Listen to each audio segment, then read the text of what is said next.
Phantom phone vibrations, the ghost notification glitch. You're walking, not thinking about much, and then there it is. That familiar buzz in your pocket. You reach for your phone, check it. Nothing. No messages. No missed calls. Not even a phantom notification to clear. But you swear it vibrated. You felt it.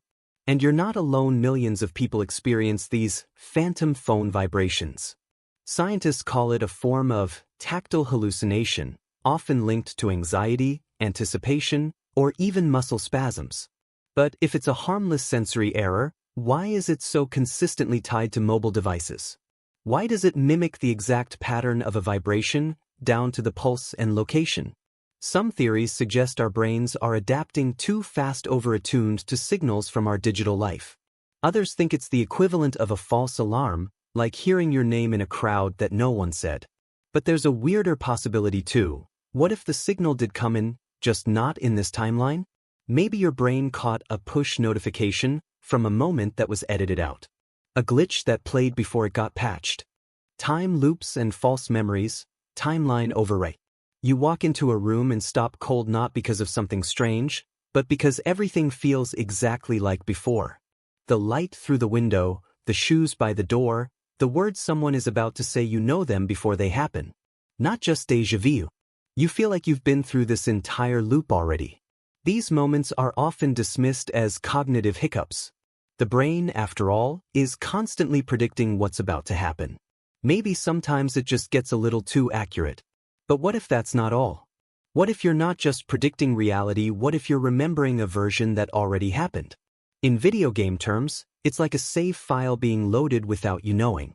You're playing through a scene again, with only a trace of the original memory bleeding through. The phenomenon isn't limited to single scenes either. Some people report entire events or days repeating with small changes. The person who called you yesterday? Now they didn't. A conversation you clearly remember? No one else does.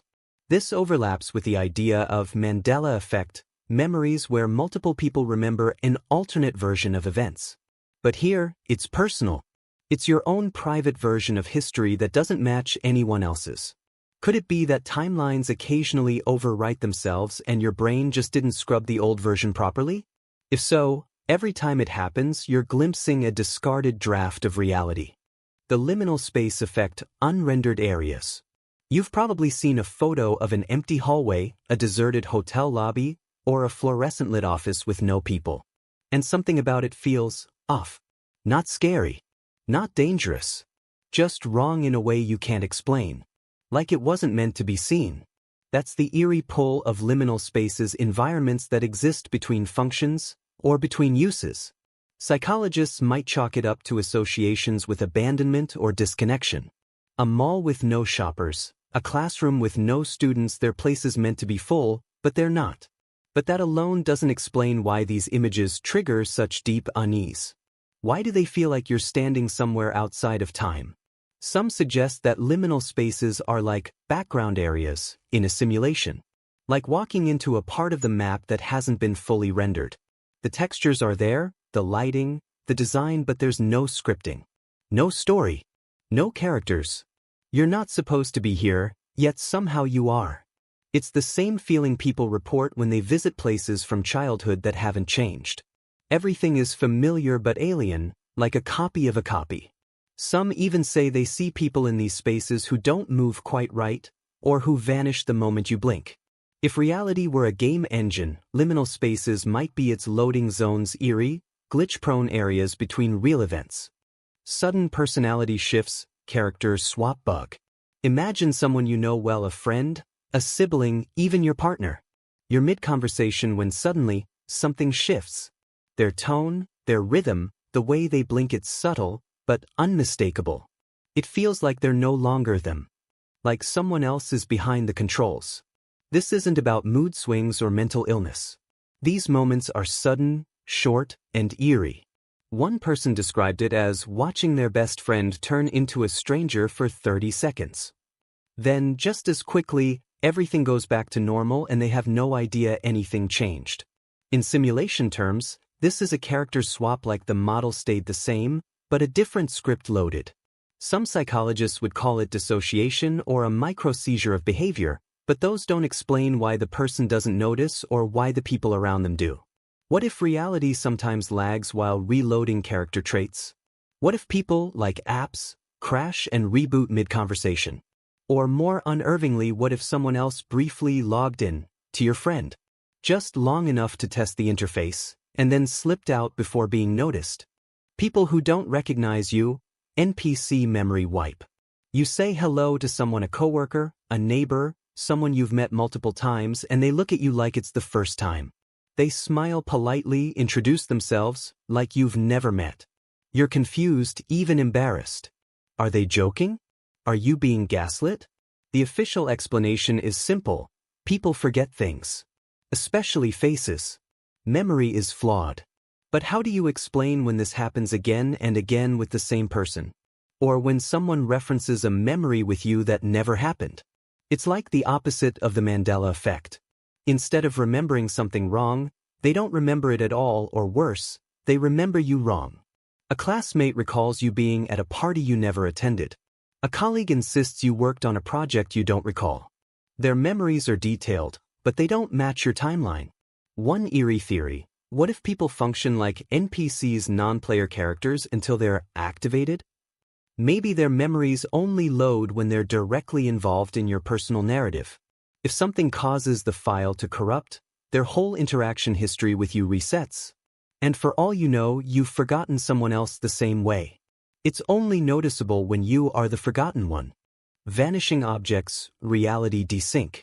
You place your keys on the table. You're sure of it. 5 minutes later, they're gone. You search everywhere, under cushions, in the fridge, in places they couldn't be.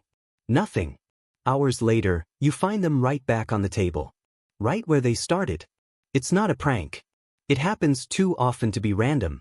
This is a common glitch in the Matrix: vanishing objects. Scientists might call it inattentional blindness, when the brain simply fails to record an event, like picking something up.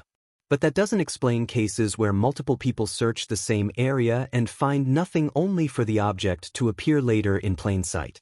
Some think this is related to selective perception: we only see what we expect. But what if objects really do blink in and out of sync with our reality? Like their data stream momentarily desynced. In software, this would be called an asset loading error. The object still exists in the codebase, it's just not rendering for you. Even more unsettling, some believe these are microglitches caused by collapsing timelines. Two versions of reality overlap briefly, and something from version A doesn't exist in version B. The item jumps tracks. Your memories don't update, but your surroundings do. If this has ever happened to you, if you've ever found something in a place you searched 10 times, you might have just caught reality resyncing. Shared dreams and crossovers, network overlap.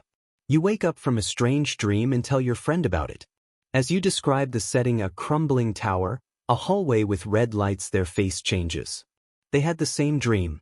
Maybe not exactly, but close enough that it defies coincidence. Shared dreams aren't common, but they're real. Couples report them. Siblings, best friends, even strangers connected by nothing but a location. The dreamscape overlaps as if minds can momentarily access a shared server during sleep. Science struggles to explain this. Dreams are personal, shaped by memory and emotion. The odds of two people independently dreaming similar scenes should be astronomical. And yet, these cases exist. One fringe theory proposes that consciousness is networked, like a cloud system. During sleep, especially REM states, we connect to something collective. A shared subconscious, a psychic LAN, a dream-based version of the internet. More skeptical voices call it pure coincidence. But if so, why do these dreams often include such precise details? The same architecture, the same music, the same stranger offering the same warning. If it's all random, the pattern is too clean. Maybe when we sleep, we log into something bigger than ourselves, and sometimes, two users wind up in the same room. The look-back phenomenon, observational glitch. You're walking through a store or sitting in class when you suddenly feel at eyes. You turn around instinctively, and someone is already staring. Not just glancing. Watching. You weren't making noise. You didn't move. So why did your brain know?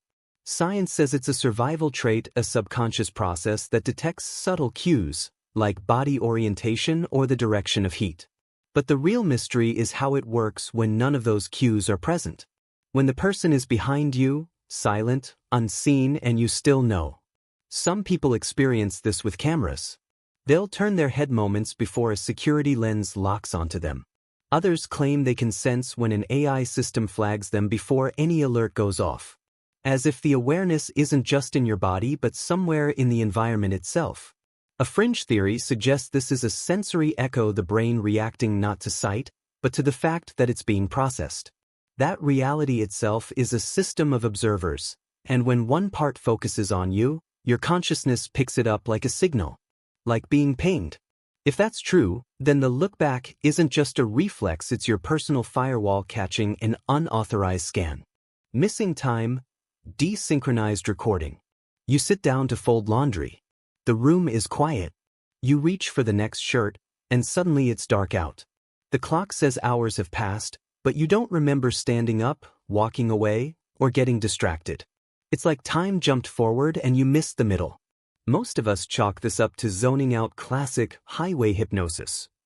Your brain goes on autopilot during routine tasks, and you simply forget. But there are more intense versions, people who lose hours or even entire days without explanation. They weren't driving. They weren't asleep. They were just gone. The medical term is dissociation, a kind of mental shutdown where your perception stays online but your recording function drops out. It's usually linked to trauma or stress. But sometimes it happens to people without any of those triggers. Some say it feels like something cut the scene. Like a chunk of time was edited out of the timeline. The conversation picks up mid-sentence. The location hasn't changed, but your mental continuity has. You're still here, but the part of the story where something happened is missing. What if this isn't just a neurological hiccup? What if these blank spots are system errors? Gaps in the game. Areas where the footage got corrupted and was quietly skipped over. You didn't see what happened because you weren't meant to. And the worst part? You'll never know what was cut.